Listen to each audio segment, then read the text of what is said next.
Hello everyone, welcome to our channel PSAT preparation. तो चलो start करते हैं। ਅੱਜ ਆਪਣਾ ਨਵਾਂ ਸਬਜੈਕਟ ਪੰਜਾਬੀ। ਇਸ ਦੇ ਵਿੱਚ ਆਪਾਂ ਸਟਾਰਟ ਕਰਾਂਗੇ ਅੱਜ ਆਪਣਾ ਪਹਿਲਾ ਟੌਪਿਕ ਜੋ ਕਿ ਹੈ ਭਾਸ਼ਾ। ਭਾਸ਼ਾ ਨੂੰ ਸਟਾਰਟ ਕਰਨ ਤੋਂ ਪਹਿਲਾਂ ਇਨਫੋਰਮੇਸ਼ਨ ਹੈ ਕਿ ਇਹ ਜੋ ਸਿਲੇਬਸ ਹੈ ਜੋ ਆਪਾਂ ਡਿਸਕਸ ਕੀਤਾ ਸੀ ਕੱਲ, ਜੇਕਰ ਹਾਲ ਤੱਕ ਤੁਸੀਂ ਨਹੀਂ ਦੇਖਿਆ ਤਾਂ ਤੁਸੀਂ ਦੇਖ ਸਕਦੇ ਹੋ। ਵੀਡੀਓ ਦਾ ਜੋ ਲਿੰਕ ਹੈ ਤੁਹਾਨੂੰ ਡਿਸਕ੍ਰਿਪਸ਼ਨ ਦੇ ਵਿੱਚ ਹੀ ਮਿਲ ਜਾਏਗਾ। ਤਾਂ ਇਹ ਜੋ ਸਿਲੇਬਸ ਹੈ ਜੋ ਆਪਾਂ ਡਿਸਕਸ ਕੀਤਾ ਸੀ ਇਹਦੇ ਅਕੋਰਡਿੰਗ ਹੀ ਬਿਲਕੁਲ ਆਪਾਂ ਕਵਰ ਕਰਾਂਗੇ। ਜਿਵੇਂ ਸਭ ਤੋਂ ਪਹਿਲਾ ਟੌਪਿਕ ਆਪਣਾ ਭਾਸ਼ਾ ਹੈ, ਤਾਂ ਸਭ ਤੋਂ ਪਹਿਲਾਂ ਭਾਸ਼ਾ ਨੂੰ ਕਵਰ ਕਰਾਂਗੇ। ਭਾਸ਼ਾ ਦੇ ਨਾਲ ਜਿੰਨੇ ਵੀ ਰਿਲੇਟਡ ਕੁਐਸਚਨਸ ਨੇ ਉਹਨਾਂ ਨੂੰ ਕਲੀਅਰ ਕਰਾਂਗੇ। ਪੇਪਰ 1 ਜੇ ईटीटी ਦੇ ਜੋ ਸਟੂਡੈਂਟ ਨੇ ਔਰ ਪੇਪਰ 2 बीएड ਦੇ ਜੋ ਸਟੂਡੈਂਟ ਨੇ ਉਹਨਾਂ ਲਈ ਇਹ ਸਿਲੇਬਸ ਬਿਲਕੁਲ ਸੇਮ ਰਹਿਣ ਵਾਲਾ ਹੈ। ਤੇ ਸੀਟੈਟ ਦੇ ਸਟੂਡੈਂਟ ਜੋ ਕਿ Punjabi as a language feel ਕਰਦੇ ਨੇ ਆਪਣੇ ਐਗਜ਼ਾਮ ਦੇ ਵਿੱਚ, ਤਾਂ ਉਹ ਵੀ ਇਸ ਨੂੰ ਸਿਲੇਬਸ ਨੂੰ ਕਵਰ ਕਰ ਸਕਦੇ ਨੇ। ਤਾਂ ਜੋ ਆਪਣਾ ਜੋ ਫਸਟ ਟੌਪਿਕ ਹੈ ਉਹ ਹੈ ਭਾਸ਼ਾ। ਭਾਸ਼ਾ ਤੋਂ ਤੁਹਾਨੂੰ ਕਲੀਅਰ ਹੋ ਗਿਆ ਹੋਵੇਗਾ ਕਿ ਭਾਸ਼ਾ ਦੇ ਬਾਰੇ ਆਪਾਂ ਪੂਰੀ ਡਿਟੇਲ ਦੇ ਵਿੱਚ ਪੜ੍ਹਨ ਵਾਲੇ ਹਾਂ। ਭਾਸ਼ਾ ਸਭ ਤੋਂ ਪਹਿਲਾਂ ਸਾਨੂੰ ਇਹ ਪਤਾ ਹੋਣਾ ਚਾਹੀਦਾ ਕਿ ਭਾਸ਼ਾ ਹੁੰਦੀ ਕੀ ਹੈ। ਭਾਸ਼ਾ ਦੀ ਜੇਕਰ ਆਪਾਂ ਗੱਲ ਕਰੀਏ, ਮਤਲਬ ਜਦੋਂ ਆਪਣੇ ਵਿਚਾਰਾਂ ਦਾ ਆਦਾਨ ਪ੍ਰਦਾਨ ਆਪਾਂ ਕਰਦੇ ਹਾਂ ਤਾਂ ਉਹ ਕਿਹਦੇ ਨਾਲ ਕਰਦੇ ਹਾਂ, ਕਿਹਦੀ ਮਦਦ ਨਾਲ ਕਰਦੇ ਹਾਂ, ਉਹ ਆਪਾਂ ਕਰਦੇ ਹਾਂ ਭਾਸ਼ਾ ਦੀ ਮਦਦ ਨਾਲ। ਠੀਕ ਹੈ, ਮਤਲਬ ਇੱਕ ਤਰੀਕੇ ਨਾਲ ਆਪਾਂ ਕਹਿ ਸਕਦੇ ਹਾਂ ਕਿ ਜੋ ਭਾਸ਼ਾ ਹੈ ਉਹ ਕੀ ਚੀਜ਼ ਹੈ। ਭਾਸ਼ਾ ਵਿਚਾਰਾਂ ਦਾ ਆਦਾਨ ਪ੍ਰਦਾਨ ਕਰਨ ਦਾ ਇੱਕ ਸਾਧਨ ਹੈ। ਭਾਸ਼ਾ ਵਿਚਾਰਾਂ ਦਾ ਆਦਾਨ ਪ੍ਰਦਾਨ ਕਰਨ ਦਾ ਇੱਕ ਸਾਧਨ ਹੈ। ਮਤਲਬ ਇਸ ਸਾਧਨ ਦੀ ਮਦਦ ਨਾਲ ਆਪਾਂ ਆਪਣੇ ਵਿਚਾਰ, ਆਪਣੇ ਜੋ ਵਿਊਜ਼ ਨੇ, ਠੀਕ ਹੈ, ਉਹ ਸਾਰਾ ਕੁਝ ਆਪਾਂ ਇੱਕ ਦੂਸਰੇ ਨਾਲ ਸ਼ੇਅਰ ਕਰ ਸਕਦੇ ਹਾਂ, ਉਹਨਾਂ ਨੂੰ ਦੱਸ ਸਕਦੇ ਹਾਂ ਬੋਲ ਕੇ। ਉਸ ਤੋਂ ਬਾਅਦ ਜੇਕਰ ਆਪਾਂ ਭਾਸ਼ਾ ਦੇ ਰੂਪ ਦੇਖੀਏ, ਭਾਸ਼ਾ ਦੇ ਰੂਪ ਦੀ ਆਪਾਂ ਗੱਲ ਕਰੀਏ ਕਿ ਭਾਸ਼ਾ ਦੇ ਰੂਪ ਕਿੰਨੇ ਹੁੰਦੇ ਨੇ। ਭਾਸ਼ਾ ਦੇ ਰੂਪ 2 ਹੁੰਦੇ ਨੇ। ਪਹਿਲਾ ਹੁੰਦਾ ਮੌਖਿਕ, ਦੂਸਰਾ ਹੁੰਦਾ ਲਿਖਿਤ।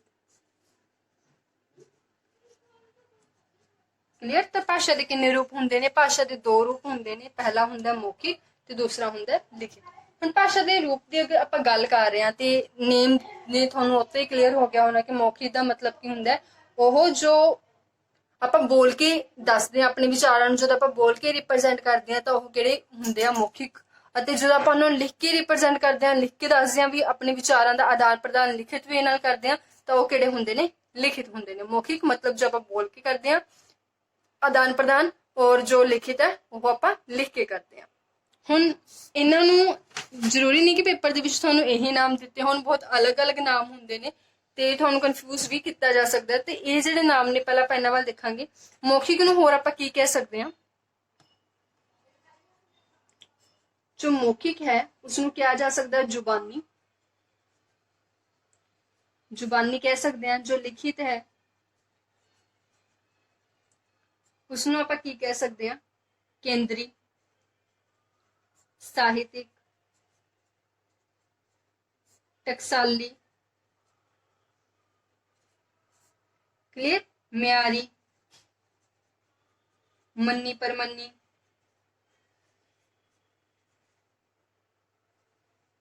ਤਾਂ ਇਹ ਜੋ ਨਾਮ ਨੇ ਇਹ ਕੀ ਨੇ? ਲਿਖਿਤ ਦੇ ਹੀ ਦੂਸਰੇ ਨਾਮ ਨੇ। ਜੇਕਰ ਸਾਨੂੰ ਇਹ ਕਹਿ ਦਿੱਤਾ ਜਾਂਦਾ ਹੈ ਕਿ ਕੇਂਦਰ ਭਾਸ਼ਾ, ਤੇ ਇਹਦਾ ਮਤਲਬ ਉਹ ਲਿਖਿਤ ਭਾਸ਼ਾ ਹੀ ਹੈ।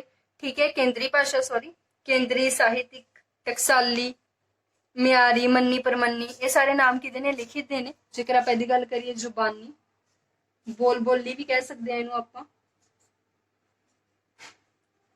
ਆਮ ਬੋਲਚਾਲ,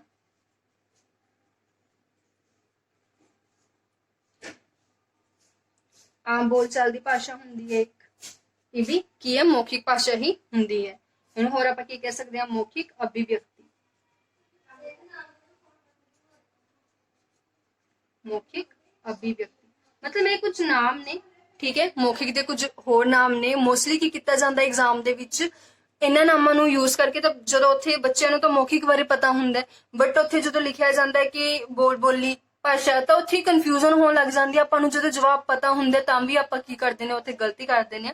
ਉੱਥੇ ਲਿਖਿਤ ਦੀ ਜਗ੍ਹਾ ਜਦੋਂ ਟਕਸਾਲੀ ਜਾਂ ਮੰਨੀ ਪਰਮੰਨੀ ਨਾਮ ਦੇ ਦਿੱਤਾ ਜਾਂਦਾ ਤਾਂ ਉੱਥੇ ਕਨਫਿਊਜ਼ਨ ਹੋ ਜਾਂਦੀ ਹੈ। ਤਾਂ ਇਹਨਾਂ ਚੀਜ਼ਾਂ ਨੂੰ ਧਿਆਨ ਵਿੱਚ ਰੱਖਿਆ ਜਾਵੇ। ਅੱਗੇ ਜੇਕਰ ਆਪਾਂ ਦੇਖੀਏ ਕਿ ਮੌਖਿਕ ਤੇ ਲਿਖਿਤ ਦੋਨੋਂ ਕੀ ਚੀਜ਼ ਹੁੰਦੀਆਂ ਨੇ, ਪਹਿਲਾਂ ਤਾਂ ਆਪਾਂ ਭਾਸ਼ਾ ਦੇ ਆਧਾਰ ਦੀ ਗੱਲ ਕਰੀਏ। ਮੌਖਿਕ ਤੇ ਲਿਖਿਤ ਇਹ ਦੋਨੋਂ ਕਿਸੇ ਭਾਸ਼ਾ ਦੇ ਰੂਪ ਸੀ। ਭਾਸ਼ਾ ਦੇ ਰੂਪ ਮਤਲਬ ਭਾਸ਼ਾ ਨੂੰ ਕਿਸ ਰੂਪ ਦੇ ਵਿੱਚ रिप्रजेंट किया जा सकता है। हुण आपां गल करते हैं कि भाषा के आधार किहड़े हुंदे ने। भाषा दे आधार, ਤਾਂ ਭਾਸ਼ਾ ਦੇ ਜੋ ਆਧਾਰ ਹੁੰਦੇ ਨੇ ਉਹਨਾਂ ਬਾਰੇ ਸਭ ਤੋਂ ਪਹਿਲਾਂ ਤਾਂ ਹੁੰਦਾ ਹੈ ਭੌਤਿਕ ਆਧਾਰ। ਭੌਤਿਕ ਆਧਾਰ ਦੇਖੋ, ਜੋ ਭਾਸ਼ਾ ਦੇ ਆਧਾਰ ਹੁੰਦੇ ਨੇ ਉਹ ਤਿੰਨ ਹੁੰਦੇ ਨੇ। ਪਹਿਲਾ ਹੁੰਦਾ ਭੌਤਿਕ, ਸੈਕਿੰਡ ਵਨ ਇਜ਼ ਮਾਨਸਿਕ, ਮਾਨਸਿਕ ਆਧਾਰ, ਤੇ ਜਿਹੜਾ ਤੀਸਰਾ ਹੁੰਦਾ ਹੈ ਉਹ ਕਿਹੜਾ ਹੁੰਦਾ ਹੈ, ਸਮਾਜਿਕ ਆਧਾਰ। ਸਮਾਜਿਕ ਆਧਾਰ ਕਲੀਅਰ। ਤਾਂ ਇਹ ਕੁਝ ਆਧਾਰ ਹੁੰਦੇ ਨੇ ਭਾਸ਼ਾ ਦੇ, ਮਤਲਬ ਇਹਨਾਂ ਦੀ ਮਦਦ ਨਾਲ ਆਪਾਂ ਕੀ ਕਰਦੇ ਆ, ਆਪਣੇ ਵਿਚਾਰਾਂ ਨੂੰ ਆਦਾਨ ਪ੍ਰਦਾਨ ਕਰਨ ਲਈ ਭਾਸ਼ਾ ਦੀ ਵਰਤੋਂ ਕਰਦੇ ਆ। ਹੁਣ ਭੌਤਿਕ ਦੇ ਵਿੱਚ ਕੀ ਆਏਗਾ, ਅਗਰ ਆਪਾਂ ਭੌਤਿਕ ਆਧਾਰ ਦੀ ਗੱਲ ਕਰੀਏ, ਭੌਤਿਕ ਆਧਾਰ ਦੇ ਵਿੱਚ ਆਪਾਂ ਬੋਲ ਰਹੇ ਹਾਂ ਆਪਣੀ ਜੋ ਫਿਜ਼ੀਕਲੀ ਜਿਸ ਚੀਜ਼ ਨੂੰ ਆਪਾਂ ਯੂਜ਼ ਕਰ ਰਹੇ ਹਾਂ ਬੋਲਣ ਦੇ ਲਈ, ਭਾਸ਼ਾ ਦੇ ਲਈ, ਉਹ ਕੀ ਹੁੰਦੇ ਨੇ, ਸਾਰੇ ਭੌਤਿਕ ਹੁੰਦੇ ਨੇ। ਫੋਰ ਐਗਜ਼ਾਮਪਲ ਹੁਣ ਜਿਵੇਂ ਮੈਂ ਬੋਲ ਰਹੀ ਹਾਂ ਤਾਂ ਮੈਂ ਆਪਣੇ ਬੋਲਣ ਲਈ ਆਪਣੇ ਕੰਠ ਦਾ, ਆਪਣੇ ਗਲੇ ਦਾ, ਜੀਭ ਦਾ, ਦੰਦਾਂ ਦਾ, ਜੋ ਮੇਰਾ ਤਾਲੂ ਹੈ, ਠੀਕ ਹੈ, ਹੋਂਠ ਨੇ, ਇਹਨਾਂ ਸਾਰੀਆਂ ਚੀਜ਼ਾਂ ਦੀ ਵਰਤੋਂ ਕਰ ਰਹੀ ਹਾਂ। ਇਹਨਾਂ ਸਾਰਿਆਂ ਦਾ ਸਹਾਰਾ ਲੈ ਕੇ ਮੈਂ ਆਪਣੇ ਜੋ ਇਨਫੋਰਮੇਸ਼ਨ ਹੈ ਉਹਨੂੰ ਸ਼ੇਅਰ ਕਰ ਰਹੀ ਹਾਂ। ਤਾਂ ਇਹ ਕੀ ਹੋਊਗੇ, ਸਾਰੇ ਭੌਤਿਕ ਆਧਾਰ ਹੋਣਗੇ। ਮਤਲਬ ਜਿਵੇਂ ਕੰਠ, ਗਲਾ, ਦੰਦ, ਹੋਂਠ, ਤਾਲੂ, ठीक है, जीभ, ਹੋਰ ਆਪਾਂ ਕੀ ਕਹਿ ਸਕਦੇ ਹਾਂ, ਠੀਕ ਹੈ, ਆਦਿ, ਮਤਲਬ ਜੋ ਆਪਣੇ ਸਰੀਰ ਨਾਲ ਰਿਲੇਟਡ ਨੇ, ਜਿਨ੍ਹਾਂ ਦੀ ਮਦਦ ਨਾਲ ਆਪਾਂ ਬੋਲ ਰਹੇ ਹਾਂ, ਜੋ ਭੌਤਿਕ ਨੇ, ਠੀਕ ਹੈ। ਮਤਲਬ ਇਹਨਾਂ ਸਾਰੇ ਅੰਗਾਂ ਦੀ ਮਦਦ ਨਾਲ ਆਪਾਂ ਗੱਲ ਕਰ ਰਹੇ ਹਾਂ ਤੇ ਇਹ ਸਾਰੇ ਕੀ ਹੋਣਗੇ, ਭੌਤਿਕ ਆਧਾਰ ਹੋਣਗੇ ਭਾਸ਼ਾ ਦੇ। ਤੇ ਹੁਣ ਇਹ ਤਾਂ ਸੀ ਮੌਖਿਕ ਵਾਸਤੇ। ਮੌਖਿਕ ਵਾਸਤੇ ਜਿਹੜੇ ਭੌਤਿਕ ਆਧਾਰ ਹੁੰਦੇ ਆ ਉਹ ਕਿਹੜੇ ਕਿਹੜੇ ਹੁੰਦੇ, ਕੰਠ, ਗਲਾ, ਦੰਦ, ਹੋਂਠ, ਤਾਲੂ, ਜੀਭ ਆਦਿ। ਪਰ ਜੇਕਰ ਆਪਾਂ ਲਿਖਿਤ ਦੀ ਗੱਲ ਕਰੀਏ ਵੀ ਲਿਖਿਤ ਵਾਸਤੇ ਜੋ ਭੌਤਿਕ ਆਧਾਰ ਨੇ ਉਹ ਕਿਹੜੇ ਕਿਹੜੇ ਹੁੰਦੇ ਨੇ। ਲਿਖਿਤ ਵਾਸਤੇ ਜੋ ਭੌਤਿਕ ਆਧਾਰ ਨੇ, ਅੱਗੇ ਲਿਖਦੇ ਨੇ, ਲਿਖਿਤ ਲਈ ਜੋ ਭੌਤਿਕ ਆਧਾਰ ਨੇ ਉਹ ਕਿਹੜੇ ਕਿਹੜੇ ਹੁੰਦੇ ਨੇ। ਜਿਵੇਂ ਹੁਣ ਮੈਂ ਲਿਖ ਰਹੀ ਹਾਂ ਤਾਂ ਲਿਖਦੇ ਹੋਏ ਮੈਂ ਕਿੰਨਾ ਸਰੀਰ ਦੇ ਕਿਹੜੇ ਅੰਗਾਂ ਦਾ ਯੂਜ਼ ਕਰ ਰਹੀ ਹਾਂ, ਆਪਣੇ ਹੱਥ ਦਾ, ਉਂਗਲਾਂ ਦਾ, ਮਾਸਪੇਸ਼ੀਆਂ ਦਾ,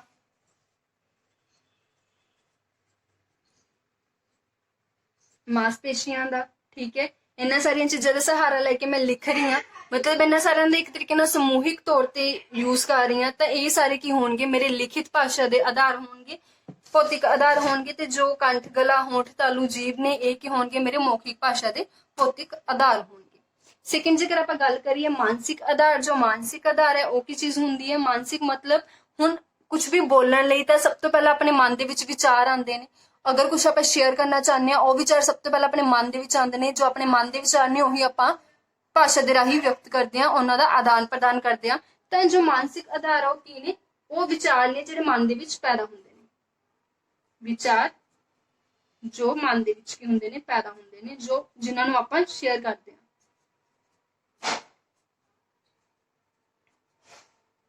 ਪੈਦਾ ਹੁੰਦੇ ਹਨ। ਤਾਂ ਇਹ ਕੀ ਹਨ, ਜੋ ਆਪਣੇ ਮਾਨਸਿਕ ਆਧਾਰ ਹਨ, ਉਹ ਜੋ ਆਪਣੇ ਮਨ ਦੇ ਵਿੱਚ ਵਿਚਾਰ ਪੈਦਾ ਹੁੰਦੇ ਨੇ। ਸਮਾਜਿਕ ਦੀ ਅਗਰ ਆਪਾਂ ਗੱਲ ਕਰੀਏ, ਹੁਣ ਮੈਂ ਗੱਲ ਕਰ ਰਹੀ ਹਾਂ, ਤੁਹਾਡੇ ਨਾਲ ਗੱਲ ਕਰ ਰਹੀ ਹਾਂ, ਠੀਕ ਹੈ। ਸਮਾਜਿਕ ਆਧਾਰ ਜਦੋਂ ਆਪਾਂ ਕਿਸੇ ਨਾਲ ਆਦਾਨ ਪ੍ਰਦਾਨ ਕਰਦੇ ਹਾਂ ਆਪਣੀ ਇਨਫੋਰਮੇਸ਼ਨ ਦਾ, ਆਪਣੇ ਵਿਚਾਰਾਂ ਦਾ, ਤਾਂ ਸਾਨੂੰ ਕਿਸੇ ਨਾ ਕਿਸੇ ਪਰਸਨ ਦੀ ਲੋੜ ਹੁੰਦੀ ਹੈ। ਆਪਾਂ ਏਦਾਂ ਨਹੀਂ ਹੈ ਕਿ ਇਕੱਲੇ ਹੀ ਵਿਚਾਰਾਂ ਦਾ ਆਦਾਨ ਪ੍ਰਦਾਨ ਕਰੀਏ, ਏਦਾਂ ਨਹੀਂ ਹੋ ਸਕਦਾ। ਤਾਂ ਜੋ ਪਰਸਨ ਜਿਸ ਨਾਲ ਆਪਾਂ ਗੱਲ ਕਰ ਰਹੇ ਹਾਂ, ਜਿਵੇਂ ਆਪਾਂ ਕਿਸੇ ਘਰ ਦੇ ਵਿੱਚ ਆਪਣੇ ਪੇਰੈਂਟਸ ਨਾਲ ਗੱਲ ਕਰ ਰਹੇ ਹਾਂ, ਜਾਂ ਫਿਰ ਆਪਾਂ ਕਿਸੇ ਫਰੈਂਡ ਨਾਲ ਗੱਲ ਕਰ ਰਹੇ ਹਾਂ, ਸਕੂਲ ਦੇ ਵਿੱਚ ਟੀਚਰਸ ਨਾਲ ਗੱਲ ਕਰ ਰਹੇ ਹਾਂ, ਸਕੂਲ ਵਿੱਚ ਆਪਣੇ ਜੋ ਫਰੈਂਡਸ ਨੇ ਉਹਨਾਂ ਨਾਲ ਗੱਲ ਕਰ ਰਹੇ ਹਾਂ, ਉਹ ਜਿਹੜੇ ਪਰਸਨ ਨਾਲ ਆਪਾਂ ਗੱਲ ਕਰ ਰਹੇ ਹਾਂ, ਜਿਨ੍ਹਾਂ ਦਾ ਸਹਾਰਾ ਲੈ ਰਹੇ ਹਾਂ ਆਪਣੇ ਵਿਚਾਰ ਪ੍ਰਦਾਨ ਕਰਨ ਲਈ, ਉਹ ਸਾਰੇ ਕੀ ਹੁੰਦੇ ਨੇ, ਸਮਾਜਿਕ ਆਧਾਰ ਹੁੰਦੇ ਨੇ। ਤੇ ਇਹ ਆਧਾਰ ਆਪਾਂ ਨੂੰ ਕਿੱਥੋਂ ਮਿਲਦੇ ਨੇ, ਸਮਾਜ ਦੇ ਵਿੱਚੋਂ ਹੀ ਮਿਲਦੇ ਨੇ, ਠੀਕ ਹੈ। ਤਾਂ ਆਪਾਂ ਕਹਿ ਸਕਦੇ ਹਾਂ ਕਿ ਵਿਚਾਰਾਂ ਨੂੰ ਪੇਸ਼ ਕਰਨ ਲਈ ਉਹ ਲੋਕ ਜਿਨ੍ਹਾਂ ਦਾ ਆਪਾਂ ਸਹਾਰਾ ਲੈਂਦੇ ਹਾਂ ਉਹ ਕੀ ਹੁੰਦੇ ਨੇ, ਆਪਣੇ ਸਮਾਜਿਕ ਆਧਾਰ ਹੁੰਦੇ ਨੇ। ਫੋਰ ਐਗਜ਼ਾਮਪਲ ਘਰ, ਸਕੂਲ, ਦੋਸਤ, ਮਿੱਤਰ, ਕੁਝ ਵੀ, ਠੀਕ ਹੈ। ਤਾਂ ਤੁਸੀਂ ਇਹਨਾਂ ਨੂੰ ਨੋਟ ਕਰ ਸਕਦੇ ਹੋ। ਨੋਟਸ ਆਈ ਹੋਪ ਤੁਸੀਂ ਜਿਵੇਂ ਬਾਕੀ ਸਬਜੈਕਟਸ ਦੇ ਬਣਾ ਰਹੇ ਹੋ ਇਹਦੇ ਵੀ ਬਣਾਉਣੇ ਸ਼ੁਰੂ ਕਰੋ, ਤੇ ਨਾਲ ਨਾਲ ਆਪਣਾ ਜੋ ਰਿਵੀਜ਼ਨ ਆ ਉਹ ਵੀ ਕੰਟੀਨਿਊ ਕਰੋ। ਤੇ ਇਹ ਸੀਗੇ 3 ਆਧਾਰ, ਭਾਸ਼ਾ ਦੇ ਆਧਾਰ, ਠੀਕ ਹੈ। ਉਸ ਤੋਂ ਬਾਅਦ ਆਪਾਂ ਕੁਝ ਗੱਲਾਂ ਦੇਖਦੇ ਹਾਂ, ਜਿਵੇਂ ਕਿ ਡੈਫੀਨੇਸ਼ਨ ਦੀ ਜੇਕਰ ਆਪਾਂ ਗੱਲ ਕਰੀਏ, ਅਰਸਤੂ ਦੇ ਅਕੋਰਡਿੰਗ ਕੀ ਚੀਜ਼ ਹੈ, ਇੱਕ ਡੈਫੀਨੇਸ਼ਨ ਮੈਂ ਤੁਹਾਨੂੰ ਲਿਖਵਾਉਣਾ ਚਾਹੁੰਦੀ ਹਾਂ ਕਿ ਮਨੁੱਖ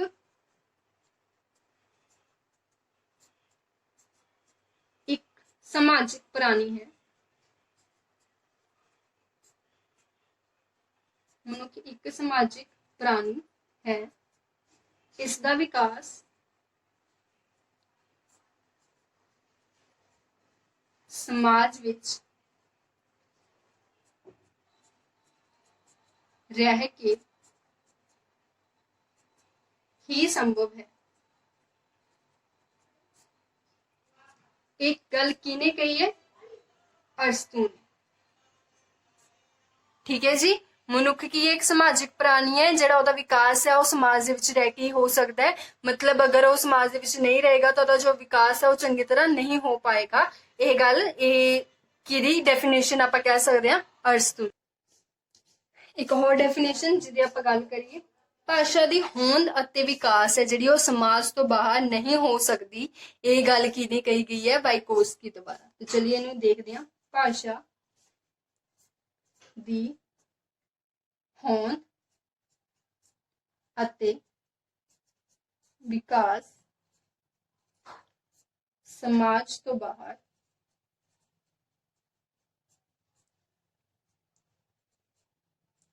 नहीं हो सकती।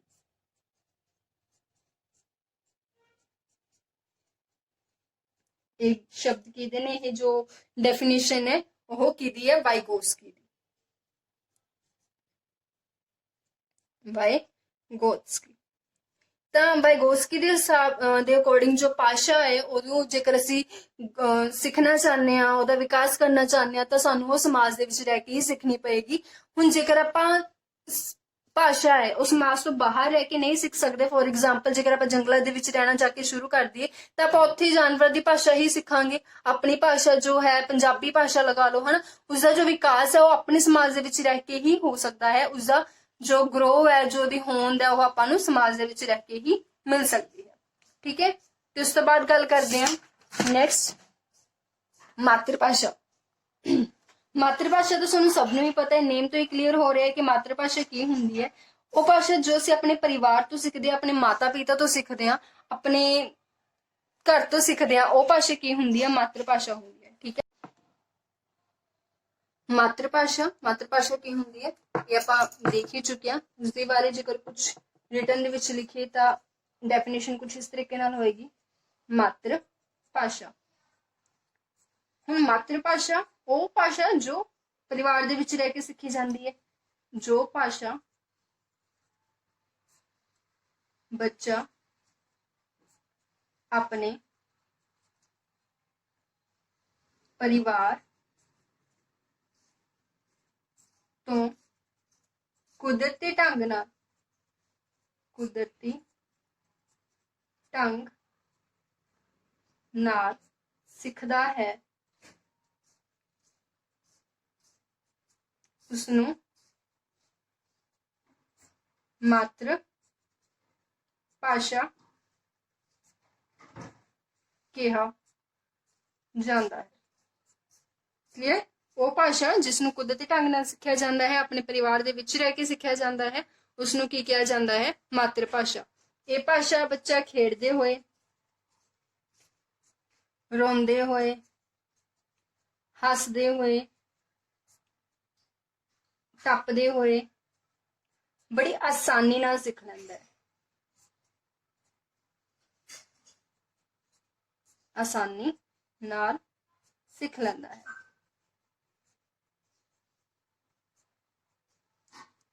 क्लियर। वो भाषा जिसनूं बच्चा बड़ी आसानी नाल ग्रहण कर लैंदा है, अपनी एक्टिविटीज करते हुए, उहनूं किहड़ी भाषा कहा जाता है? मातृभाषा। हुण मातृभाषा दी इस कुदरती सहज प्रक्रिया नूं आपां इहनूं कह सकते हैं। हुण बहुत सारे नेम जिवें कि आपां कैसे कन्फ्यूज करन लई एग्जाम दे विच देखण नूं मिलदे ने, तां ओह हो सकदे ने एडजस्ट करना। क्लियर। मतलब जिवें आपां गल करिए कि मातृभाषा सीखण मातृभाषा सीखण दी इस कुदरती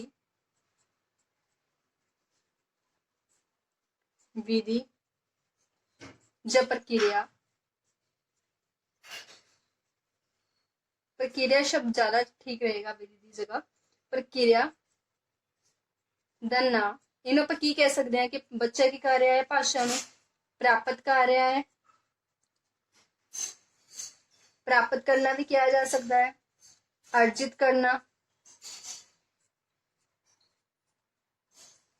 अर्जन करना किया जा सकता है, ग्रहणशीलता,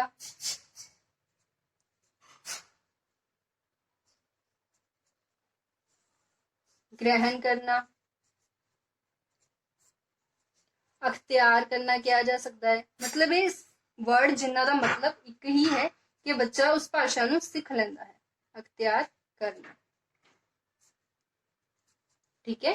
ਤੇ ਭਾਸ਼ਾ ਪ੍ਰਾਪਤ ਕਰਨਾ, ਅਖਤਿਆਰ ਕਰਨਾ, ਅਰਜਨ ਕਰਨਾ, ਗ੍ਰਹਿਣਸ਼ੀਲਤਾ, ਗ੍ਰਹਿਣ ਕਰਨਾ, ਇਹ ਸਾਰੇ ਦਾ ਮਤਲਬ ਇੱਕੋ ਹੀ ਹੈ।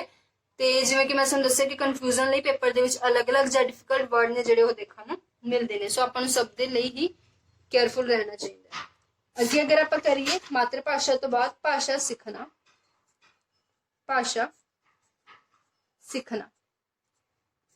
ਤਾਂ ਭਾਸ਼ਾ ਸਿੱਖਣਾ ਦੇ ਵਿੱਚ ਕੀ ਹੈ, ਭਾਸ਼ਾ ਸਿੱਖੀ ਜਾਂਦੀ ਹੈ। ਜਿਹੜੀ ਪਹਿਲੀ ਭਾਸ਼ਾ ਹੈ, ਮਾਤਰ ਭਾਸ਼ਾ ਹੈ, ਉਹ ਸਿੱਖੀ ਨਹੀਂ ਜਾਂਦੀ, ਉਹ ਕੁਦਰਤੀ ਢੰਗਾਂ ਨਾਲ ਪ੍ਰਾਪਤ ਕੀਤੀ ਜਾਂਦੀ ਹੈ। ਉਹਨੂੰ ਆਸਾਨੀ ਨਾਲ ਜੋ ਬੱਚਾ ਉਹ ਸਪੈਸ਼ਲੀ ਨਹੀਂ ਸਿੱਖਦਾ ਰੂਲਸ ਤੇ ਰੈਗੂਲੇਸ਼ਨਸ ਲਗਾ ਕੇ, ਉਹ ਉਹਨੂੰ ਇਦਾਂ ਹੀ ਗ੍ਰਹਿਣ ਕਰ ਲੈਂਦਾ ਹੈ, ਖੇਡਦੇ ਹੋਏ, ਹੱਸਦੇ ਹੋਏ। ਬਟ ਜੋ ਭਾਸ਼ਾ ਸਿੱਖਣਾ ਹੈ, ਜਦੋਂ ਪਹਿਲੀ ਭਾਸ਼ਾ ਤੋਂ ਬਾਅਦ ਜਦੋਂ ਬੱਚਾ ਸਕੂਲ ਜਾਣਾ ਸ਼ੁਰੂ ਕਰਦਾ ਹੈ, ਉਸ ਤੋਂ ਬਾਅਦ ਉਹ ਆਪਣੀ ਦੂਸਰੀ ਭਾਸ਼ਾ ਨੂੰ ਸਿੱਖਣਾ ਸ਼ੁਰੂ ਕਰਦਾ ਹੈ, ਜਿਵੇਂ ਪੰਜਾਬੀ ਜਾਂ ਇੰਗਲਿਸ਼ ਅੱਜ ਕੱਲ੍ਹ ਸਕੂਲਾਂ ਦੇ ਵਿੱਚ ਸਿਖਾਈ ਜਾਂਦੀ ਹੈ, ਤਾਂ ਉਸ ਨੂੰ ਕੀ ਕਿਹਾ ਜਾਂਦਾ, ਭਾਸ਼ਾ ਸਿੱਖਣਾ।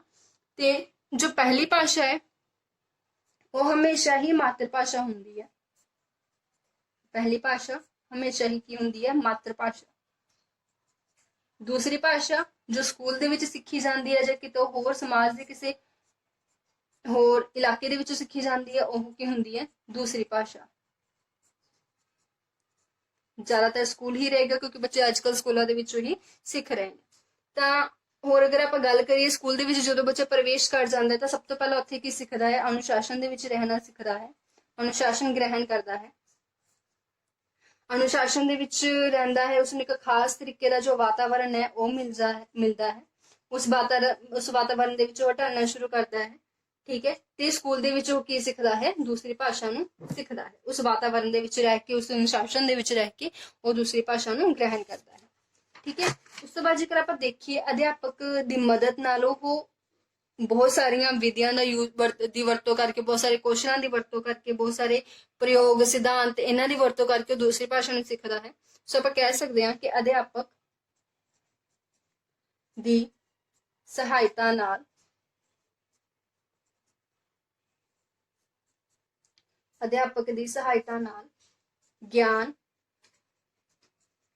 ਗਿਆਨ ਦੀ ਵਰਤੋਂ ਕਰਕੇ, ਅਨੁਭਵ ਦੀ ਵਰਤੋਂ ਕਰਕੇ, ਸਿਧਾਂਤਾਂ ਦੀ ਵਰਤੋਂ ਕਰਕੇ, ਪ੍ਰਯੋਗਾਂ ਦੀ ਵਰਤੋਂ ਕਰਕੇ, ਕੌਸ਼ਲਾਂ ਦੀ ਵਰਤੋਂ ਕਰਕੇ, ਵਿਧੀਆਂ ਦੀ ਵਰਤੋਂ ਕਰਕੇ, ਸੂਤਰਾਂ ਦੀ ਵਰਤੋਂ ਕਰਕੇ ਦੁਆਰਾ ਉਹ ਕੀ ਕਰਦਾ ਹੈ, ਭਾਸ਼ਾ ਨੂੰ ਸਿੱਖਦਾ ਹੈ।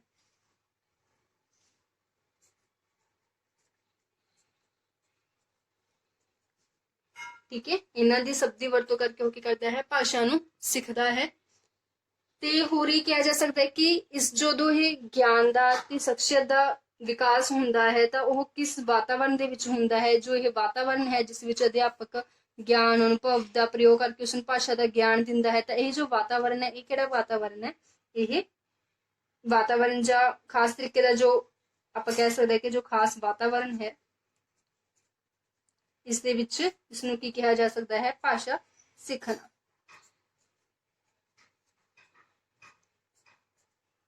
ਕਲੀਅਰ।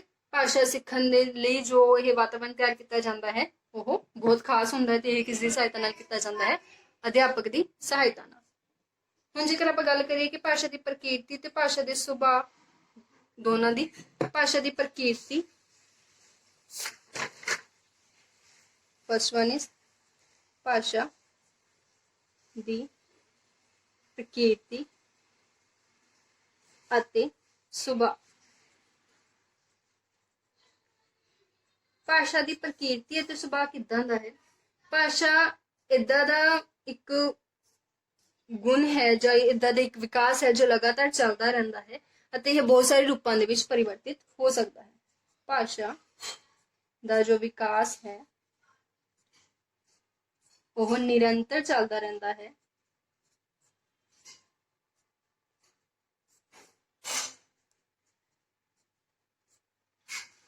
ਅਤੇ परिवर्तनशील भी जो कह सकते हैं भाषा होंगी है।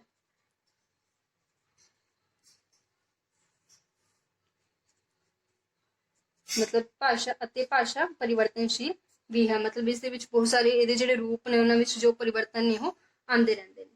ਠੀਕ ਹੈ, ਤੇ ਬਹੁਤ ਸਾਰੀਆਂ ਭਾਸ਼ਾਵਾਂ ਹੁੰਦੀਆਂ ਨੇ ਜਿਵੇਂ ਪ੍ਰਾਂਤਕ ਭਾਸ਼ਾ, ਰਾਸ਼ਟਰੀ ਭਾਸ਼ਾ ਹੁੰਦੀ ਹੈ, अंतरराष्ट्रीय भाषा होंगी है,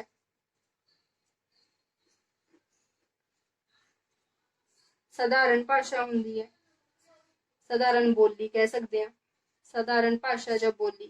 ठीक है, ये बहुत सारी किस्मां होंदियां ने भाषा दी जो कि देखने को मिलदियां ने। प्रांतक राज भाषा कहा जाता है, मातृ भाषा होंगी है। ठीक है, होर अगर आप कहिए कि जो भाषा है ਉਹਦਾ मूल रूप केड़ा है, क्वेश्चन ये देखने को मिले है कई बार, इंपोर्टेंट कह सकते हो उन्होंने कि भाषा का मूल रूप केड़ा है, मौखिक है। भाषा का मूल रूप, मूल कह सकते हो मुढ़ला, असली या फिर अमली। ठीक है, ये जो रूप है वो केड़ा है, मौखिक है। मौखिक भाषा का मुढ़ला रूप, अमली रूप, असली रूप, मूल रूप, यही मौखिक भाषा का। नैक्सट अगर आप गल करिए, जो भाषा है वो जन्मजात नहीं होंगी। भाषा जन्मजात नहीं होंगी, मतलब जन्म तो पहला ये नहीं कि जन्म तो बाद जो है वो भाषा सीखी जाती है, उस तो पहला ही आपां नूं भाषा के बारे कोई भी ज्ञान नहीं होंगा, जन्मजात नहीं होंगी। पर जो भाषा सीखण की क्वालिटी है, जो भाषा सीखण के गुण है, योग्यता है, आप कह सकते हैं वो की हुंदी है, जन्मजात हुंदी है, वो अपने च जन्म तो पहले तो ही देखने को मिलती है। और यही जो डेफिनेशन है कि भाषा सीखण की जो योग्यता है वो जन्मजात हुंदी है, यही किस दे द्वारा दी गई सी, नॉम चॉम्स्की द्वारा। पर ये भी इंपॉर्टेंट है कि यह डेफिनेशन किसने दी सी, नॉम चॉम्स्की द्वारा। पर भाषा सीखण की जो योग्यता हुंदी है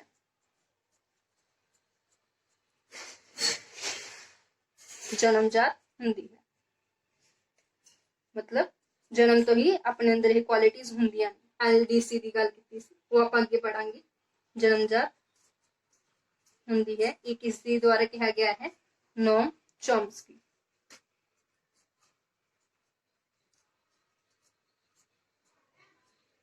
क्लियर? तो भाषा मतलब जन्मजात होंदी है, उसनूं भाषा शुरू तो अपन आंदी नहीं, पर उसनूं जो सीखण दी क्वालिटीज होंदियां ने, योग्यतावां होंदियां ने, वो अपने विच जन्म तो पहला तो ही मौजूद होंदियां। और अगर आप इहदी सुभाअ दी गल करिए तो जो भाषा है वो चिन्हित होंदी है, मतलब भाषा दे विच बहुत सारे चिन्हां दा वरतों कीती जांदी है, चिन्हां दा यूज किया जाता है। लिखण दे विच किया जाता है, मौखिक दे विच नहीं, क्योंकि लिखण वेले ही आप बहुत सारे चिन्हां दी जो वरतों करते हैं लिखण लई। ठीक है, उस तो बाद जेकर आप गल करिए कि भाषा किस तरीके नाल सीखी जाती है, भाषा नकल नाल सीखी जाती है, अनुकरण नाल सीखी जाती है। भाषा नकल अते अनुकरण दोनों का सेम ही मतलब है, नकल या अनुकरण। मतलब जो छोटा बच्चा हुंदा वो भाषा नूं किद्दां सीखदा है, नकल करके, जिवें जिवें उहदे पेरेंट्स उहदे बोलते हैं उवें उवें उन्होंने कॉपी करता है। ठीक है, उवें उवें बोलने की कोशिश करता है।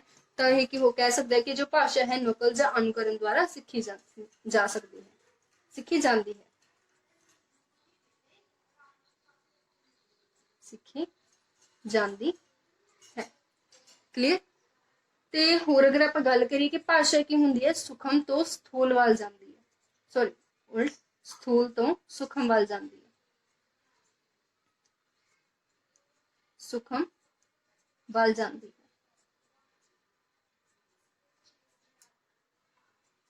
मतलब मूर्त तो अमूर्त। हुण एक इस तरीके नाल मूर्त तो ਅਮੂਰਤ। ਹੁਣ ਇਸ ਵਿੱਚ ਕੀ ਕਿਹਾ ਗਿਆ, ਮੂਰਤ ਤੋਂ ਅਮੂਰਤ ਮਤਲਬ ਪਹਿਲਾਂ ਛੋਟੇ ਬੱਚਿਆਂ ਨੂੰ ਕਿਸ ਤਰੀਕੇ ਨਾਲ ਪੜ੍ਹਾਇਆ ਜਾਂਦੀ ਹੈ, ਕੋਈ ਵੀ ਲੈਂਗੁਏਜ ਹੁੰਦੀ ਹੈ, ਚਾਹੇ ਇੰਗਲਿਸ਼ ਹੈ, ਪੰਜਾਬੀ ਹੈ, ਹਿੰਦੀ ਹੈ, ਉਹਨਾਂ ਨੂੰ ਪਿਕਚਰਸ ਦਿੱਤੀਆਂ ਹੁੰਦੀਆਂ ਨੇ, ਪਿਕਚਰਸ ਨੂੰ ਦੇਖ ਦੇਖ ਕੇ ਉਹ ਬੋਲਦੇ ਨੇ ਤੇ ਬੋਲਣਾ ਸਿੱਖਦੇ ਨੇ, ਲੈਂਗੁਏਜ ਨੂੰ ਪੜ੍ਹਨਾ ਸਿੱਖਦੇ ਨੇ। ਜਿਵੇਂ ਦੇ ਨਾਲ ਜਦੋਂ ਸ਼ਬਦ ਦਿੱਤਾ ਹੁੰਦਾ ਤਾਂ ਉਹਦੇ ਨਾਲ ਅਨਾਰਵੀ ਦੀ ਜੋ ਇਮੇਜ ਆ ਉਹ ਵੀ ਗਿਵਨ ਹੁੰਦੀ ਹੈ। ਪਹਿਲਾਂ ਉਹ ਦੇਖ ਕੇ ਸਿੱਖਦੇ ਨੇ, ਮੂਰਤ ਹੁੰਦੀ ਹੈ ਜੋ ਭਾਸ਼ਾ ਹੈ। ਉਸ ਤੋਂ ਬਾਅਦ ਹੌਲੀ ਹੌਲੀ ਉਹ ਡਿਵੈਲਪ ਕਰ ਜਾਂਦੇ ਨੇ। ਡਿਵੈਲਪ ਤੋਂ ਬਾਅਦ ਹੁਣ ਜਿਵੇਂ ਉਹਨਾਂ ਦੀ ਕਲਾਸਿਸ ਹਾਇਰ ਹੋ ਜਾਂਦੀਆਂ ਨੇ, ਭਾਸ਼ਾ ਦੇ ਰੂਲਸ ਤੇ ਰੈਗੂਲੇਸ਼ਨ ਸਿੱਖਣ ਲਈ ਉਹ ਭਾਸ਼ਾ ਦੀ ਵਿਆਕਰਨ ਨੂੰ ਪੜ੍ਹਦੇ ਨੇ, ਤਾਂ ਉਦੋਂ ਉਹਨਾਂ ਨੂੰ ਸਪੈਸ਼ਲੀ ਨਾਲ ਪਿਕਚਰਸ ਨਹੀਂ ਦਿੱਤੀਆਂ ਜਾਂਦੀਆਂ, ਕਿਉਂਕਿ ਉਹਨਾਂ ਦੀ ਜੋ ਕੁਆਲਿਟੀ ਹੈ ਉਹ ਇੰਨੀ ਕੁ ਜ਼ਿਆਦਾ ਡਿਵੈਲਪ ਹੋ ਚੁੱਕੇ ਨੇ ਕਿ ਹੁਣ ਉਹ ਅਮੂਰਤ ਹੈ ਜੋ ਗਿਆਨ, ਉਹ ਮੂਰਤ ਥਿੰਕਿੰਗ ਕਰ ਸਕਦੇ ਨੇ, ਐਬਸਟਰੈਕਟ ਥਿੰਕਿੰਗ ਕਰ ਸਕਦੇ ਨੇ। ਤਾਂ ਜੋ ਭਾਸ਼ਾ ਹੁੰਦੀ ਹੈ ਉਹ ਮੂਰਤ ਤੋਂ ਅਮੂਰਤ ਹੁੰਦੀ ਹੈ, ਮਤਲਬ ਪਹਿਲਾਂ ਉਹਨਾਂ ਨੂੰ ਪਿਕਚਰਸ ਨਾਲ ਸਿਖਾਇਆ ਜਾਂਦਾ, ਉਸ ਤੋਂ ਬਾਅਦ ਉਹ ਬਿਨਾਂ ਪਿਕਚਰਸ ਤੋਂ ਸਿੱਖਦੇ ਨੇ। ਕਲੀਅਰ। ਇਸ ਤੋਂ ਬਾਅਦ ਹੋਰ ਆਪਾਂ ਕੀ ਕਹਿ ਸਕਦੇ ਹਾਂ ਕਿ ਭਾਸ਼ਾ ਵਿੱਚ ਭਿੰਨਤਾ ਹੁੰਦੀ ਹੈ। ਭਾਸ਼ਾ ਵਿੱਚ ਭਿੰਨਤਾ ਹੁੰਦੀ ਹੈ। ਭਿੰਨਤਾ ਮਤਲਬ ਡਿਫਰੈਂਟ ਹੁੰਦੀ ਹੈ। ਅਗਰ ਦੋ ਪਰਸਨ ਜਿਨ੍ਹਾਂ ਦਾ ਵਾਤਾਵਰਨ ਅਲੱਗ ਹੈ, ਉਹਨਾਂ ਦੀ ਭਾਸ਼ਾ ਵੀ ਅਲੱਗ ਹੋਏਗੀ। ਕਿੰਨਾ ਕਿੰਨਾ ਕਾਰਨਾਂ ਕਰਕੇ ਭਿੰਨਤਾ ਹੁੰਦੀ ਹੈ। ਆਪਾਂ ਕਹਿ ਸਕਦੇ ਹਾਂ ਕਿ ਭਿੰਨਤਾ ਹੁੰਦੀ ਹੈ ਭੂਗੋਲਿਕ ਕਾਰਨਾਂ ਕਰਕੇ। ਭੂਗੋਲਿਕ ਮਤਲਬ ਜੋ ਰਾਜਸਥਾਨ ਏਰੀਆ ਹੈ, ਉੱਥੋਂ ਦੇ ਲੋਕ ਰਾਜਸਥਾਨ ਉੱਥੋਂ ਦੀ ਲੈਂਗੁਏਜ ਬੋਲਣਗੇ, ਠੀਕ ਹੈ। ਜੋ ਪੰਜਾਬ ਦਾ ਏਰੀਆ ਪੰਜਾਬੀ ਬੋਲਣਗੇ, ਠੀਕ ਹੈ। ਹੋਰ ਅਗਰ ਆਪਾਂ ਗੱਲ ਕਰੀਏ ਤਾਂ ਗੁਜਰਾਤ ਦੇ ਲੋਕ ਨੇ ਜੋ ਗੁਜਰਾਤੀ ਬੋਲਣਗੇ। ਮਤਲਬ ਜੋ ਭੂਗੋਲਿਕ ਕਾਰਨ ਨੇ ਜਿਨ੍ਹਾਂ ਕਰਕੇ ਭਾਸ਼ਾ ਦੇ ਵਿੱਚ ਕੀ ਪਾਈ ਜਾਂਦੀ ਹੈ, ਭਿੰਨਤਾ ਪਾਈ ਜਾਂਦੀ ਹੈ। ਕਲੀਅਰ। ਵਾਤਾਵਰਨ ਅਲੱਗ-ਅਲੱਗ ਹੁੰਦਾ ਹੈ। ਸਿੱਖਣ ਦੇ ਜੋ ਸਾਧਨ ਨੇ ਉਹ ਅਲੱਗ-ਅਲੱਗ ਹੁੰਦੇ ਹਨ। ਸਿੱਖਣ ਦੇ ਜੋ ਸਾਧਨ ਨੇ ਉਹਨਾਂ ਤੇ ਡਿਪੈਂਡ ਕਰਦਾ ਹੈ ਕਿ ਬੱਚਾ ਕਿਸ ਤਰੀਕੇ ਨਾਲ ਆਪਣੀ ਭਾਸ਼ਾ ਦਾ ਯੂਜ਼ ਕਰ ਰਿਹਾ ਹੈ। ਕੁਝ ਸਰੀਰਿਕ ਆਪਾਂ ਕਹਿ ਸਕਦੇ ਹਾਂ ਕਿ ਭਿੰਨਤਾਵਾਂ ਪਾਈਆਂ ਜਾਂਦੀਆਂ ਨੇ। ਤਾਂ ਇਹ ਸੀਗੇ ਕੁਝ ਭਾਸ਼ਾ ਦੇ। ਆਪਾਂ ਗੱਲ ਕਰ ਸਕਦੇ ਹਾਂ ਕਿ ਸੁਭਾਅ ਤੇ ਪ੍ਰਕਿਰਤੀ। ਸੁਭਾਅ ਤੇ ਜੋ ਦੀ ਮਤਲਬ ਪ੍ਰਕਿਰਤੀ, ਉਹਨਾਂ ਦੇ ਵਿੱਚ ਮਤਲਬ ਭਾਸ਼ਾ ਦੇ ਕੀ ਕੁਆਲਿਟੀਜ਼ ਹੁੰਦੀਆਂ ਨੇ, ਉਹਨਾਂ ਦੇ ਸੁਭਾਅ ਦੇ ਵਿੱਚ ਆਪਾਂ ਕੀ ਕਹਿ ਸਕਦੇ ਹਾਂ, ਠੀਕ ਹੈ। ਅੱਗੇ ਅਗਰ ਆਪਾਂ ਗੱਲ ਕਰੀਏ ਕਿ ਅੱਜ ਲਈ ਬਸ ਇੰਨਾ ਹੀ। ਹੁਣ ਪਹਿਲਾਂ ਆਪਾਂ ਇਹ ਦੇਖਦੇ ਕਿ ਭਾਸ਼ਾ ਦੇ ਵਿੱਚ ਅੱਜ ਆਪਾਂ ਕੀ ਕਵਰ ਕੀਤਾ। ਸਭ ਤੋਂ ਪਹਿਲਾਂ ਤਾਂ ਆਪਾਂ ਇਹ ਦੇਖਿਆ ਕਿ ਭਾਸ਼ਾ ਹੁੰਦੀ ਕੀ ਹੈ। ਕਲੀਅਰ। ਓਵਰਆਲ ਦੇਖੀਏ ਜੇਕਰ ਆਪਾਂ, ਤਾਂ ਅੱਜ ਸਭ ਤੋਂ ਪਹਿਲਾਂ ਆਪਾਂ ਕੀਤਾ ਕਿ ਭਾਸ਼ਾ ਕੀ ਚੀਜ਼ ਹੁੰਦੀ ਹੈ। ਭਾਸ਼ਾ ਹੁੰਦੀ ਹੈ ਜਦੋਂ ਆਪਾਂ ਆਪਣੇ ਵਿਚਾਰਾਂ ਦਾ ਆਦਾਨ ਪ੍ਰਦਾਨ ਕਰਦੇ ਹਾਂ। ਆਦਾਨ ਪ੍ਰਦਾਨ ਕਰਨ ਲਈ ਜੋ ਸਾਧਨ ਹੈ ਉਸ ਨੂੰ ਕੀ ਕਿਹਾ ਜਾਂਦਾ ਹੈ, ਭਾਸ਼ਾ ਕਿਹਾ ਜਾਂਦਾ ਹੈ। ਤਾਂ ਜੋ ਭਾਸ਼ਾ ਦੇ ਜੋ ਰੂਪ ਹੁੰਦੇ ਹਨ ਉਹ ਕਿਹੜੇ ਕਿਹੜੇ ਹੁੰਦੇ ਹਨ। ਫਸਟ ਵਨ ਇਜ਼ ਮੌਖਿਕ ਐਂਡ ਦੂਸਰਾ ਲਿਖਿਤ। ਮੌਖਿਕ ਭਾਸ਼ਾ ਕਿਹੜੀ ਹੁੰਦੀ ਹੈ, ਉਹ ਭਾਸ਼ਾ ਜਿਸ ਨੂੰ ਅਸੀਂ ਬੋਲ ਕੇ ਰਿਪਰੈਜ਼ੈਂਟ ਕਰਦੇ ਹਾਂ, ਆਪਣੇ ਵਿਚਾਰਾਂ ਨੂੰ ਬੋਲ ਕੇ ਦੱਸਦੇ ਹਾਂ, ਉਹ ਭਾਸ਼ਾ ਕਿਹੜੀ ਹੁੰਦੀ ਹੈ, ਮੌਖਿਕ ਹੁੰਦੀ ਹੈ। ਅਤੇ ਉਹ ਜਿਨ੍ਹਾਂ ਨੂੰ ਜੋ ਵਿਚਾਰ ਆਪਾਂ ਲਿਖ ਕੇ ਪ੍ਰਗਟ ਕਰਦੇ ਹਾਂ ਉਹ ਭਾਸ਼ਾ ਕਿਹੜੀ ਹੁੰਦੀ ਹੈ, ਲਿਖਿਤ ਹੁੰਦੀ ਹੈ। ਹੁਣ ਮੌਖਿਕ ਨੂੰ ਆਪਾਂ ਦੇਖਿਆ ਸੀ ਕਿ ਕਿਹੜੇ ਕਿਹੜੇ ਨਾਮਾਂ ਨਾਲ ਜਾਣਿਆ ਜਾਂਦਾ ਹੈ, ਜਿਵੇਂ ਜ਼ੁਬਾਨੀ, ਬੋਲ ਬੋਲੀ, ਆਮ ਬੋਲ ਚਾਲ ਦੀ ਭਾਸ਼ਾ, ਮੌਖਿਕ, ਅਭਿਵਿਅਕਤੀ, ਇਹ ਸਾਰੀ ਇਸੇ ਦੇ ਦੂਸਰੇ ਨਾਮ ਹਨ। ਲਿਖਿਤ ਨੂੰ ਆਪਾਂ ਕਹਿ ਸਕਦੇ ਹਾਂ ਕੇਂਦਰੀ ਭਾਸ਼ਾ ਵੀ ਕਹਿ ਸਕਦੇ ਹਾਂ, ਸਾਹਿਤਿਕ ਭਾਸ਼ਾ, ਟਕਸਾਲੀ, ਮਿਆਰੀ, ਮੰਨੀ ਪਰਮੰਨੀ, ਇਹ ਸਾਰੇ ਨਾਮ ਨੇ ਜੋ ਦੇਖਣ ਨੂੰ ਮਿਲਦੇ ਨੇ, ਠੀਕ ਹੈ। ਉਸ ਤੋਂ ਬਾਅਦ ਜੇਕਰ ਆਪਾਂ ਗੱਲ ਕਰੀਏ ਕਿ ਜੋ ਭਾਸ਼ਾ ਦੇ ਆਧਾਰ ਨੇ ਉਹ ਕਿਹੜੇ ਕਿਹੜੇ ਹੁੰਦੇ ਨੇ। ਭਾਸ਼ਾ ਦੇ 3 ਆਧਾਰ ਹੁੰਦੇ ਹਨ। ਫਸਟ ਵਨ ਇਜ਼ ਭੌਤਿਕ, ਸੈਕਿੰਡ ਮਾਨਸਿਕ ਤੇ ਤੀਸਰਾ ਸਮਾਜਿਕ। ਭੌਤਿਕ ਆਧਾਰ ਕਿਹੜਾ ਹੁੰਦਾ ਹੈ, ਜਦੋਂ ਆਪਾਂ ਬੋਲ ਰਹੇ ਹਾਂ। ਹੁਣ ਭਾਸ਼ਾ ਦੇ ਰੂਪ 2 ਹੁੰਦੇ ਹਨ, ਮੌਖਿਕ ਤੇ ਲਿਖਿਤ। ਮੌਖਿਕ ਭਾਸ਼ਾ ਦਾ ਬੋਲ ਰਹੇ ਹਾਂ ਹੁਣ ਜਿਵੇਂ, ਤਾਂ ਉਹਦੇ ਵਿੱਚ ਕਿਹੜੇ ਕਿਹੜੀਆਂ ਆਪਣੇ ਬੋਡੀ ਦੇ ਕਿਹੜੇ ਕਿਹੜੇ ਪਾਰਟਸ ਨੂੰ ਯੂਜ਼ ਕੀਤਾ ਜਾ ਰਿਹਾ, ਜਿਵੇਂ ਕੰਠ, ਗਲਾ, ਦੰਦ, ਹੋਂਠ, ਤਾਲੂ, ਜੀਭ, ਇਹਨਾਂ ਨੂੰ ਯੂਜ਼ ਕਰਕੇ ਬੋਲਿਆ ਜਾਂਦਾ ਹੈ। ਜਿਵੇਂ ਮੈਂ ਬੋਲ ਰਹੀ ਹਾਂ ਤਾਂ ਇਹਨਾਂ ਸਾਰਿਆਂ ਦਾ ਯੂਜ਼ ਹੋ ਰਿਹਾ ਹੈ। ਤਾਂ ਇਹ ਕਿਹੜੀ ਭਾਸ਼ਾ ਹੋਏਗੀ, ਆਧਾਰ ਹੋਣਗੇ ਭੌਤਿਕ ਆਧਾਰ ਹੋਣਗੇ। ਬੋਲਣ ਲਈ ਆਪਾਂ ਇਹਨਾਂ ਦਾ ਯੂਜ਼ ਕਰਦੇ ਹਾਂ ਤੇ ਲਿਖਣ ਲਈ ਕਿਹੜੇ ਕਿਹੜੇ, ਜਿਵੇਂ ਹੱਥ ਦਾ, ਮਾਸਪੇਸ਼ੀਆਂ ਦਾ, ਉਂਗਲਾਂ ਦਾ, ਇਹਨਾਂ ਸਾਰਿਆਂ ਦਾ ਸਮੂਹ ਬਣਾ ਕੇ ਕੋਆਰਡੀਨੇਸ਼ਨ ਬਣਾ ਕੇ, ਠੀਕ ਹੈ। ਤਾਂ ਉਹ ਸਾਰੇ ਕਿ ਜਿਹੜੇ ਆਪਾਂ ਬੋਡੀ ਪਾਰਟਸ ਨੂੰ ਯੂਜ਼ ਕਰਦੇ ਹਾਂ ਬੋਲਣ ਲਈ ਜਾਂ ਲਿਖਣ ਲਈ ਜਾਂ ਭਾਸ਼ਾ ਦੇ ਵਿੱਚ ਆਪਣੇ ਵਿਚਾਰਾਂ ਨੂੰ ਪ੍ਰਗਟ ਕਰਨ ਲਈ, ਤਾਂ ਉਹ ਕਿਹੜੇ ਹੁੰਦੇ ਨੇ, ਭੌਤਿਕ ਆਧਾਰ। ਮਾਨਸਿਕ ਆਧਾਰ ਜਿਹੜੇ ਆਪਣੇ ਵਿਚਾਰ ਦੇ ਮਨ ਹੁੰਦੇ ਨੇ, ਜਿਨ੍ਹਾਂ ਨੂੰ ਆਪਾਂ ਰਿਪਰੈਜ਼ੈਂਟ ਕਰਦੇ ਹਾਂ, ਜੋ ਆਪਣੇ ਵਿਚਾਰਾਂ ਦੇ ਮਨ ਨੂੰ ਆਪਾਂ ਮਨ ਦੇ ਵਿਚਾਰ ਨੂੰ ਉਹਨਾਂ ਦਾ ਆਦਾਨ ਪ੍ਰਦਾਨ ਕਰਦੇ ਹਾਂ, ਉਹ ਆਪਣੇ ਕੋਲ ਕੀ ਹੋਣਗੇ, ਮਾਨਸਿਕ ਆਧਾਰ। ਸਮਾਜਿਕ ਆਧਾਰ, ਜਦੋਂ ਆਪਾਂ ਵਿਚਾਰਾਂ ਦਾ ਆਦਾਨ ਪ੍ਰਦਾਨ ਕਰ ਰਹੇ ਹਾਂ ਤਾਂ ਆਪਾਂ ਨੂੰ ਕਿਸੇ ਨਾ ਕਿਸੇ ਪਰਸਨ ਦੀ ਲੋੜ ਹੁੰਦੀ ਹੈ, ਕਿਸੇ ਨਾ ਕਿਸੇ ਸਹਾਰੇ ਦੀ ਲੋੜ ਹੁੰਦੀ ਹੈ, ਜਿਹਦੇ ਨਾਲ ਆਪਾਂ ਵਿਚਾਰਾਂ ਦਾ ਆਦਾਨ ਪ੍ਰਦਾਨ ਕਰ ਸਕੀਏ। ਜਿਵੇਂ ਕੋਈ ਪਰਸਨ ਚਾਹੀਦਾ ਹੁੰਦਾ ਹੈ, ਚਾਹੇ ਉਹ ਆਪਣਾ ਫਰੈਂਡ ਹੈ, ਆਪਣੇ ਘਰੇ ਆਪਣੇ ਪੇਰੈਂਟਸ, ਤਾਂ ਜਿਨ੍ਹਾਂ ਨਾਲ ਆਪਾਂ ਆਪਣੀ ਜੋ ਬੋਲਚਾਲ ਹੈ, ਗੱਲਬਾਤ ਹੈ ਉਹ ਕਰਦੇ ਹਾਂ, ਤਾਂ ਉਹ ਆਪਣੇ ਕੋਲ ਕੀ ਹੋਏਗਾ, ਸਮਾਜਿਕ ਆਧਾਰ। ਫੋਰ ਐਗਜ਼ਾਮਪਲ ਘਰ ਦੇ ਵਿੱਚ ਕਿਸੇ ਨਾਲ ਵਿਚਾਰ ਪ੍ਰਦਾਨ ਕਰਦੇ ਹਾਂ ਜਾਂ ਫਿਰ ਸਕੂਲ ਦੇ ਵਿੱਚ ਆਦਿ, ਠੀਕ ਹੈ। ਇਹ ਸਭ ਕੁਝ ਆਪਾਂ ਅੱਜ ਕੀਤਾ। ਉਸ ਤੋਂ ਬਾਅਦ ਜੇਕਰ ਆਪਾਂ ਗੱਲ ਕਰੀਏ ਲਿਖਤ ਦੇ ਵਿੱਚ, ਜਿਵੇਂ ਮੈਂ ਤੁਹਾਨੂੰ ਦੱਸਿਆ ਸੀ ਕਿ ਹੱਥ ਉਂਗਲਾ, ਠੀਕ ਹੈ। ਉਸ ਤੋਂ ਬਾਅਦ ਆਪਾਂ ਨੇ ਪੜ੍ਹਿਆ ਸੀ ਕਿ ਮਨੁੱਖ ਕੀ ਹੁੰਦਾ, ਇੱਕ ਸਮਾਜਿਕ ਪ੍ਰਾਣੀ ਹੁੰਦਾ ਹੈ ਤੇ ਇਸ ਦਾ ਜਿਹੜਾ ਵਿਕਾਸ ਹੈ ਉਹ ਸਮਾਜ ਦੇ ਵਿੱਚ ਰਹਿ ਕੇ ਹੀ ਸੰਭਵ ਹੈ। ਤੇ ਇਹ ਡੈਫੀਨੇਸ਼ਨ ਕਿਸ ਨੇ ਦਿੱਤੀ ਸੀ? ਅਰਸਤੂ ਨੇ। ਮਤਲਬ ਜੋ ਮਨੁੱਖ ਹੈ ਉਹ ਸਮਾਜ ਦੇ ਵਿੱਚ ਰਹਿ ਕੇ ਹੀ ਮਤਲਬ ਆਪਣੇ ਆਪ ਨੂੰ ਆਪਣਾ ਵਿਕਾਸ ਕਰ ਸਕਦਾ ਹੈ। ਤੇ ਭਾਸ਼ਾ ਦੀ ਹੋਂਦ ਦੇ ਬਾਰੇ ਕਿਹਨਾਂ ਨੇ ਦੱਸਿਆ ਸੀ? ਵਾਈਗੋਸਕੀ ਨੇ। ਉਹਨਾਂ ਨੇ ਕਿਹਾ ਸੀ ਵੀ ਭਾਸ਼ਾ ਦੀ ਹੋਂਦ ਤੇ ਵਿਕਾਸ ਹੈ ਉਹ ਸਮਾਜ ਤੋਂ ਬਾਹਰ ਰਹਿ ਕੇ ਨਹੀਂ ਕੀਤੀ ਜਾ ਸਕਦੀ। ਇਹਦੇ ਬਾਰੇ ਵੀ ਆਪਾਂ ਡਿਟੇਲ ਦੇ ਵਿੱਚ ਪੜ੍ਹ ਚੁੱਕੇ ਹਾਂ। ਉਸ ਤੋਂ ਬਾਅਦ ਆਪਾਂ ਦੇਖਿਆ ਸੀ ਕਿ ਮਾਤਰ ਭਾਸ਼ਾ ਕੀ ਹੁੰਦੀ ਹੈ? ਉਹ ਭਾਸ਼ਾ ਜੋ ਇੱਕ ਫੈਮਿਲੀ ਦੇ ਵਿੱਚ ਰਹਿ ਕੇ ਸਿੱਖੀ ਜਾਂਦੀ ਹੈ, ਬੋਲੀ ਜਾਂਦੀ ਹੈ, ਉਹ ਭਾਸ਼ਾ ਕਿਹੜੀ ਹੁੰਦੀ ਹੈ? ਮਾਤਰ ਭਾਸ਼ਾ ਹੁੰਦੀ ਹੈ। ਇਹ ਆਪਣੇ ਪਰਿਵਾਰ ਤੋਂ ਕੁਦਰਤੀ ਢੰਗਾਂ ਨਾਲ ਸਿੱਖੀ ਜਾਂਦੀ ਹੈ। ਮਤਲਬ ਹੱਸਦੇ ਹੋਏ, ਬੋਲਦੇ ਹੋਏ ਆਪਾਂ ਇਹਨਾਂ ਨੂੰ ਗ੍ਰਹਿਣ ਕਰਦੇ ਆ ਬਿਲਕੁਲ ਛੋਟੀ ਉਮਰ ਦੇ ਵਿੱਚ। ਤੇ ਜੋ ਮਾਤਰ ਭਾਸ਼ਾ ਹੁੰਦੀ ਹੈ ਉਹਦੇ ਵਿੱਚ ਸਿਰਫ 2 ਕੌਸ਼ਲਾਂ ਦੀ ਵਰਤੋਂ ਕੀਤੀ ਜਾਂਦੀ ਹੈ, ਬੋਲਣ ਤੇ ਸੁਣਨ ਦੀ। ਕਿਉਂਕਿ ਸਭ ਤੋਂ ਪਹਿਲਾਂ ਆਪਾਂ ਸੁਣਨਾ ਸ਼ੁਰੂ ਕਰਦੇ ਹਾਂ ਤੇ ਬੋਲਣਾ ਸ਼ੁਰੂ ਕਰਦੇ ਹਾਂ। ਹੋਰ ਮਾਤਰ ਭਾਸ਼ਾ ਦੇ ਵਿੱਚ ਆਪਾਂ ਜੋ ਬਾਕੀ ਦੇ ਜਦੋਂ 2 ਕੌਸ਼ਲ ਨੇ, ਲਿਖਣਾ ਤੇ ਪੜ੍ਹਨਾ, ਇਹ ਜੋ 2 ਕੌਸ਼ਲ ਨੇ, ਇਹਨਾਂ ਦੀ ਵਰਤੋਂ ਆਪਾਂ ਕਿੱਥੇ ਜਾ ਕੇ ਕਰਨੀ ਸਿੱਖਦੇ ਹਾਂ? ਸਕੂਲ ਦੇ ਵਿੱਚ। ਜਾਂ ਜਦੋਂ ਆਪਾਂ ਦੂਸਰੀ ਲੈਂਗੁਏਜ ਨੂੰ ਸਿੱਖਦੇ ਹਾਂ ਉਦੋਂ ਆਪਾਂ ਉਹਨਾਂ ਦੀ ਵਰਤੋਂ ਕਰਨੀ ਸ਼ੁਰੂ ਕਰਦੇ ਹਾਂ, ਠੀਕ ਹੈ। ਉਸ ਤੋਂ ਬਾਅਦ ਆਪਾਂ ਪੜ੍ਹਿਆ ਸੀ ਕਿ ਭਾਸ਼ਾ ਨੂੰ ਆਪਾਂ ਕਹਿ ਸਕਦੇ ਹਾਂ ਜੋ ਅਧਿਆਪਕ ਦੀ ਸਹਾਇਤਾ ਹੈ, ਉਸਦੀ ਸਹਾਇਤਾ ਨਾਲ ਆਪਾਂ ਕੀ ਕਰਦੇ ਹਾਂ? ਗਿਆਨ, ਅਨੁਭਵ, ਕੌਸ਼ਲ, ਵਿਧੀਆਂ, ਇਹਨਾਂ ਸਭ ਦੀ ਵਰਤੋਂ ਕਰਦੇ ਹਾਂ। ਇਹਨਾਂ ਸਭ ਦੀ ਵਰਤੋਂ ਕਰਕੇ ਕੀ ਕੀਤੀ ਜਾਂਦੀ ਹੈ? ਭਾਸ਼ਾ ਨੂੰ ਗ੍ਰਹਿਣ ਕੀਤਾ ਜਾਂਦਾ ਹੈ। ਤੇ ਇਹ ਜਿਹੜੀ ਭਾਸ਼ਾ ਹੁੰਦੀ ਹੈ ਜਿਸ ਨੂੰ ਆਪਾਂ ਗ੍ਰਹਿਣ ਕਰਦੇ ਹਾਂ, ਜਿਸ ਵਾਤਾਵਰਣ ਦੇ ਵਿੱਚ ਇਸ ਨੂੰ ਗ੍ਰਹਿਣ ਕੀਤਾ ਜਾਂਦਾ ਉਹ ਕੀ ਹੁੰਦਾ? ਇੱਕ ਤਰੀਕੇ ਦਾ ਖਾਸ ਵਾਤਾਵਰਣ ਹੁੰਦਾ ਹੈ। ਉਸ ਵਾਤਾਵਰਣ ਨੂੰ ਆਪਾਂ ਕੀ ਕਹਿੰਦੇ ਆ? ਭਾਸ਼ਾ ਸਿੱਖਣਾ ਕਿਹਾ ਜਾਂਦਾ ਹੈ। ਤੇ ਇਹ ਜੋ ਵਾਤਾਵਰਣ ਹੈ ਕਿਸ ਦੁਆਰਾ ਪ੍ਰੋਵਾਈਡ ਕਰਵਾਇਆ ਜਾਂਦਾ ਹੈ? ਅਧਿਆਪਕ ਦੁਆਰਾ, ਠੀਕ ਹੈ। ਇਹਦੇ ਵਿੱਚ ਉਹ ਗਿਆਨ, ਅਨੁਭਵ, ਕੌਸ਼ਲ, ਵਿਧੀਆਂ, ਇਹਨਾਂ ਸਭ ਦੀ ਵਰਤੋਂ ਕਰਦਾ ਹੈ। ਤੇ ਇਹ ਵੀ ਆਪਾਂ ਪੜ੍ਹ ਚੁੱਕੇ ਹਾਂ ਕਿ ਜੋ ਮਾਤਰ ਭਾਸ਼ਾ ਹੁੰਦੀ ਹੈ ਇਸ ਨੂੰ ਜਦੋਂ ਕੁਦਰਤੀ ਵਿਧੀ ਨਾਲ ਆਪਾਂ ਪ੍ਰਕਿਰਿਆ ਨਾਲ ਸਿੱਖਦੇ ਹਾਂ ਤਾਂ ਉਸ ਨੂੰ ਆਪਾਂ ਕੀ ਕਹਿ ਸਕਦੇ ਹਾਂ? ਅਰਜਿਤ ਕਰਨਾ, ਅਰਜਨ ਕਰਨਾ। ਜੋ ਵੱਖ-ਵੱਖ ਨੇਮ ਨੇ ਕਿਹਦੇ ਗ੍ਰਹਿਣ ਕਰਨਾ ਜਾਂ ਪ੍ਰਾਪਤ ਕਰਨਾ, ਇਹਨਾਂ ਸਭ ਦਾ ਇੱਕੋ ਹੀ ਮੀਨਿੰਗ ਹੈ। ਤਾਂ ਇਹ ਵੀ ਆਪਾਂ ਨੇ ਅੱਜ ਕਲੀਅਰ ਕੀਤੇ ਸੀ। ਫਿਰ ਆਪਾਂ ਕਿਹਾ ਸੀ ਭਾਸ਼ਾ ਸਿੱਖਣਾ। ਆਪਾਂ ਨੂੰ ਪਤਾ ਹੈ ਕਿ ਜੋ ਪਹਿਲੀ ਭਾਸ਼ਾ ਹੁੰਦੀ ਹੈ ਉਹ ਹਮੇਸ਼ਾ ਹੀ ਮਾਤਰ ਭਾਸ਼ਾ ਹੁੰਦੀ ਹੈ। ਸਕੂਲ ਤੇ ਸਮਾਜ ਦੇ ਵਿੱਚ ਜੋ ਸਿੱਖੀ ਜਾਂਦੀ ਹੈ ਉਹ ਦੂਸਰੀ ਭਾਸ਼ਾ ਹੁੰਦੀ ਹੈ। ਜਦੋਂ ਇੱਕ ਬੱਚਾ ਸਕੂਲ ਜਾਂਦਾ ਹੈ, ਸਕੂਲ 'ਚ ਜਾ ਕੇ ਸਭ ਤੋਂ ਪਹਿਲਾਂ ਉਹਨੂੰ ਅਨੁਸ਼ਾਸਨ ਦੇਖਣ ਨੂੰ ਮਿਲਦਾ ਹੈ, ਅਨੁਸ਼ਾਸਨ ਸਿੱਖਦਾ ਹੈ। ਉੱਥੇ ਜਾ ਕੇ ਖਾਸ ਤਰੀਕੇ ਦਾ ਜੋ ਵਾਤਾਵਰਨ ਹੈ ਜਿਹਦੇ ਬਾਰੇ ਆਪਾਂ ਪੜ੍ਹ ਚੁੱਕੇ ਹਾਂ ਕਿ ਅਧਿਆਪਕ ਦੁਆਰਾ ਪ੍ਰੋਵਾਈਡ ਕਰਵਾਇਆ ਜਾਂਦਾ, ਤਾਂ ਉਹ ਖਾਸ ਤਰੀਕੇ ਦੇ ਵਾਤਾਵਰਨ ਦੇ ਵਿੱਚ ਉਹ ਕੀ ਸਿੱਖਦਾ ਹੈ? ਦੂਸਰੀ ਭਾਸ਼ਾ ਸਿੱਖਦਾ ਹੈ। ਤੇ ਜਿਹੜੇ ਤੇ ਜੋ ਬਾਕੀ 2 ਕੌਸ਼ਲ ਨੇ ਜਿਵੇਂ ਪੜ੍ਹਨਾ ਤੇ ਲਿਖਣਾ, ਇਹਨਾਂ 2 ਕੌਸ਼ਲਾਂ ਦੀ ਵਰਤੋਂ ਕਰਨੀ ਵੀ ਉਹ ਕਿੱਥੇ ਸਿੱਖਦਾ ਹੈ? ਸਕੂਲ ਦੇ ਵਿੱਚ ਹੀ ਸਿੱਖਦਾ ਹੈ, ਜਿੱਥੇ ਉਸ ਨੂੰ ਵਾਤਾਵਰਨ ਪ੍ਰੋਵਾਈਡ ਕਰਵਾਇਆ ਜਾਂਦਾ ਹੈ ਭਾਸ਼ਾ ਸਿੱਖਣ ਦੇ ਲਈ। ਕਲੀਅਰ? ਉਸ ਤੋਂ ਬਾਅਦ ਆਪਾਂ ਗੱਲ ਕੀਤੀ ਸੀ ਭਾਸ਼ਾ ਦੀ ਪ੍ਰਕਿਰਤੀ ਅਤੇ ਸੁਭਾਅ ਦੀ। ਭਾਸ਼ਾ ਦੀ ਪ੍ਰਕਿਰਤੀ ਅਤੇ ਸੁਭਾਅ ਦੇ ਵਿੱਚ ਆਪਾਂ ਕੀ ਦੇਖਿਆ ਸੀ ਕਿ ਭਾਸ਼ਾ ਦਾ ਜੋ ਵਿਕਾਸ ਹੈ ਉਹ ਲਗਾਤਾਰ ਚੱਲਦਾ ਰਹਿੰਦਾ ਹੈ। ਮਤਲਬ ਇਹ ਰੁਕਣ ਵਾਲਾ ਨਹੀਂ ਹੈ। ਲਗਾਤਾਰ ਜੋ ਭਾਸ਼ਾ ਦਾ ਵਿਕਾਸ ਹੈ ਹੁੰਦਾ ਰਹਿੰਦਾ ਹੈ। ਆਪਾਂ ਭਾਸ਼ਾ ਦੇ ਵਿੱਚ ਬਹੁਤ ਸਾਰੀਆਂ ਚੀਜ਼ਾਂ ਜੋ ਲਗਾਤਾਰ ਸਿੱਖਦੇ ਰਹਿੰਦੇ ਆ। ਆਫਟਰ ਦੈਟ ਭਾਸ਼ਾ ਪਰਿਵਰਤਨਸ਼ੀਲ ਵੀ ਹੁੰਦੀ ਹੈ। ਟਾਈਮ ਟੂ ਟਾਈਮ ਇਹਦੇ ਵਿੱਚ ਕੀ ਨੇ? ਚੇਂਜਸ ਵੀ ਆਉਂਦੇ ਰਹਿੰਦੇ ਨੇ।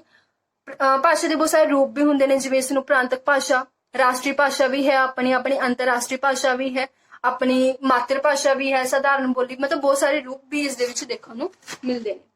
ਤੇ ਭਾਸ਼ਾ ਦਾ ਜਿਹੜਾ ਮੂਲ ਰੂਪ ਹੈ, ਮੁੱਢਲਾ ਰੂਪ ਹੈ, ਅਮਲੀ ਜਾਂ ਅਸਲੀ ਰੂਪ ਹੈ, ਉਹ ਕਿਹੜਾ ਹੁੰਦਾ ਹੈ? ਮੌਖਿਕ, ਮਤਲਬ ਬੋਲ ਕੇ ਆਪਣੇ ਵਿਊਜ਼ ਨੂੰ ਰਿਪਰੈਜ਼ੈਂਟ ਕਰਨਾ। ਤੇ ਭਾਸ਼ਾ ਜਨਮਜਾਤ ਨਹੀਂ ਹੁੰਦੀ, ਇਹ ਵੀ ਆਪਾਂ ਪੜ੍ਹ ਚੁੱਕੇ ਹਾਂ। ਮਤਲਬ ਜੋ ਭਾਸ਼ਾ ਹੈ ਉਹ ਜਨਮ ਤੋਂ ਹੀ ਆਪਾਂ ਨੂੰ ਨਹੀਂ, ਮਤਲਬ ਉਹਦੇ ਬਾਰੇ ਨੌਲੇਜ ਨਹੀਂ ਹੁੰਦੀ। ਪਰ ਜੋ ਭਾਸ਼ਾ ਸਿੱਖਣ ਦੀ ਯੋਗਤਾ ਹੈ ਉਹ ਜਨਮਜਾਤ ਹੁੰਦੀ ਹੈ। ਇਹਦੇ ਬਾਰੇ ਵੀ ਆਪਾਂ ਪੜ੍ਹ ਚੁੱਕੇ ਹਾਂ। ਤੇ ਇਹ ਗੱਲ ਕਿਹਨੇ ਕਹੀ ਸੀ? ਨੋਮ ਚੋਮਸਕੀ ਨੇ, which is important। After that ਆਪਾਂ ਕੀਤਾ ਸੀ ਕਿ ਜੇ ਭਾਸ਼ਾ ਹੈ ਉਹ ਚਿੰਨ੍ਹਿਤ ਹੁੰਦੀ ਹੈ। ਮਤਲਬ ਜਦੋਂ ਆਪਾਂ ਲਿਖਦੇ ਹਾਂ ਤਾਂ ਬਹੁਤ ਸਾਰੇ ਚਿੰਨ੍ਹਾਂ ਦਾ ਉਹਦੇ ਵਿੱਚ ਯੂਜ਼ ਕੀਤਾ ਜਾਂਦਾ ਹੈ। ਭਾਸ਼ਾ ਨਕਲ ਦੁਆਰਾ, ਅਨੁਕਰਨ ਦੁਆਰਾ ਸਿੱਖੀ ਜਾਂਦੀ ਹੈ। ਇਹ ਵੀ ਆਪਾਂ ਦੇਖ ਚੁੱਕੇ ਹਾਂ। ਭਾਸ਼ਾ ਸਥੂਲ ਤੋਂ ਸੂਖਮ ਵੱਲ ਜਾਂਦੀ ਹੈ। ਮਤਲਬ ਪਹਿਲਾਂ ਉਸ ਨੂੰ ਮੂਰਤ ਵੇ ਦੇ ਵਿੱਚ ਪੜ੍ਹਾਇਆ ਜਾਂਦਾ ਹੈ, ਫਿਰ ਉਹ ਅਮੂਰਤ, ਮਤਲਬ ਪਹਿਲਾਂ ਪਿਕਚਰਸ ਨਾਲ ਬੱਚਾ ਸਿੱਖਦਾ, ਉਸ ਤੋਂ ਬਾਅਦ ਵਿਦਆਊਟ ਪਿਕਚਰਸ ਉਸ ਨੂੰ ਭਾਸ਼ਾ ਦੀ ਨੌਲੇਜ ਆ ਜਾਂਦੀ ਹੈ। ਜੋ ਭਾਸ਼ਾ ਹੈ ਉਸ ਦੇ ਵਿੱਚ ਭਿੰਨਤਾ ਪਾਈ ਜਾਂਦੀ ਹੈ। ਕਿਸ ਪ੍ਰਕਾਰ ਦੀ ਭਿੰਨਤਾ ਹੁੰਦੀ ਹੈ? ਭੂਗੋਲਿਕ, ਵਾਤਾਵਰਣ, ਸਰੀਰਿਕ ਜਾਂ ਫਿਰ ਸਿੱਖਣ ਦੇ ਸਾਧਨ। ਤਾਂ ਅੱਜ ਆਪਣੇ ਭਾਸ਼ਾ ਦੇ ਕੁਝ ਪੁਆਇੰਟਸ ਕੀਤੇ।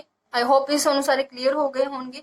ਜੇਕਰ ਤੁਹਾਨੂੰ ਚੰਗੀ ਤਰ੍ਹਾਂ ਭਾਸ਼ਾ ਦੇ ਇਹਨਾਂ ਪੁਆਇੰਟਸ ਬਾਰੇ ਨੌਲੇਜ ਮਿਲ ਚੁੱਕੀ ਹੈ ਤਾਂ ਪਲੀਜ਼ ਸਾਡੇ ਚੈਨਲ ਨੂੰ ਸਬਸਕ੍ਰਾਈਬ ਕਰੋ, ਤਾਂ ਜੋ ਤੁਹਾਨੂੰ ਜੋ ਪੰਜਾਬੀ ਦੇ ਅਗਲੇ ਲੈਕਚਰਸ ਨੇ ਉਹ ਵੀ ਕੰਟੀਨਿਊਸਲੀ ਮਿਲਦੇ ਰਹਿਣ। ਤੇ ਜੋ ਬਾਕੀ ਦੇ ਸਬਜੈਕਟਸ ਨੇ ਜਿਵੇਂ CDP, ਇੰਗਲਿਸ਼ ਤੇ ਮੈਥ ਜੋ ਤੁਹਾਡਾ ਸਟਾਰਟ ਹੋ ਚੁੱਕਿਆ ਹੈ, ਕੁਝ ਕੁ ਦਿਨਾਂ ਤੱਕ ਤੁਹਾਡਾ ਸਾਇੰਸ ਤੇ EVS ਵੀ ਸਟਾਰਟ ਹੋ ਜਾਏਗਾ।